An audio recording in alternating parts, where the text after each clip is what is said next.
Trump got these strategic petroleum reserves up to 74 million barrels.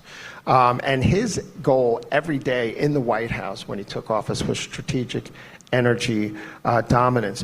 Where do we come off putting 30 million barrels of oil on the world market for bid? And how does 1 million barrels of it wind up through BHR and CEFC, I think, in China, right?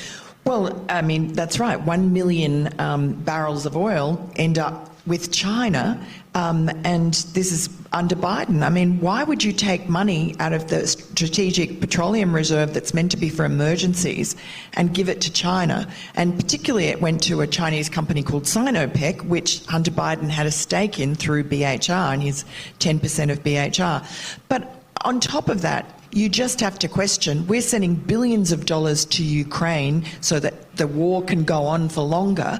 And meanwhile, China is the #1 funder of Vladimir Putin. So we're sending oil to China so that China can give money to Russia so that Russia's ruble is strong and they can withstand Western sanctions. It makes no sense. Yeah, and you're being fair about it because you're saying, listen, maybe none of this is true. That everybody, even though they benefited by the millions, maybe foreign policy isn't being, driven that way. Well, yes, we don't know. This is the problem because all we have are suspicions, and while the White House and Joe Biden are silent and try to ignore all the evidence that's mounting more and more every day to show that Joe Biden is compromised by China, until he addresses that and comes clean about his involvement in his family's influence peddling scheme, then how else are we meant to look at all the ways in which he's gone soft on China?